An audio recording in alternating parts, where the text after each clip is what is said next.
So sir ఇప్పుడు ఈ AI నేర్చుకోవాలన్నా కూడా మనకి కాస్ట్ ఎఫిషియన్సీ అనేది ఏ విధంగా ఉంటది?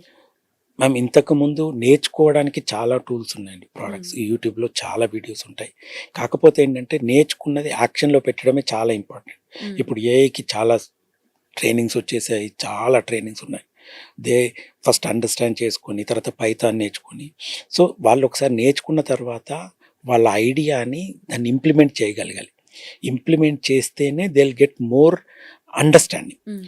ప్రాక్టికల్ అండర్‌స్టాండింగ్ వస్తది. అప్పుడు వాళ్ళు ఎక్కడైనా ఏదైనా చూయించుకోగలుగుతారు.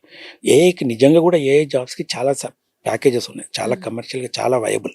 కానీ వాళ్ళు నిరూపించుకోవడానికి కంపల్సరీ ప్రాక్టికల్ చేయాలి. ప్రొడక్ట్స్ బిల్డ్ చేయాలి. ఆ బిల్డ్ చేయడానికి వాళ్ళకి ఎన్విరాన్మెంట్ కూడా కావాలి. హ్మ్. ఇప్పుడు మనకి గిట్ హబ్ ఉంది. గిట్ హబ్ అని, హగ్గింగ్ ఫేస్ అని పెద్ద పెద్ద కంపెనీస్ కూడా వాళ్ళు ప్రొడక్ట్స్ చేసి గిట్ హబ్‌లో పెడతారండి. హ్మ్. ఫస్ట్ మనకు లాంచ్ చేయరండి. చేసినవన్నీ కూడా గిట్ హబ్‌లో పెడతారు. పెట్టి they will see how people are using it. Hmm. How benefited them. ఒకసారి వాళ్ళు ఫీల్ అయిపోయాక యెస్ దిస్ ఇస్ డన్ అనుకున్నప్పుడు అది తీసుకొచ్చి వాళ్ళు కమర్షియలైజ్ చేస్తారు. So okay. అలానే మనం కూడా మన ఐడియాస్‌ని ప్రాక్టికల్‌గా యూజ్ చేసి ఇంప్లిమెంట్ చేయడానికి ట్రై చేయాలి. హ్మ్. అప్పుడు we will get more benefited with AI. Okay. లేకపోతే ఎంత నేర్చుకున్నా కూడా ఇట్ వోంట్ బి బెనిఫిటెడ్.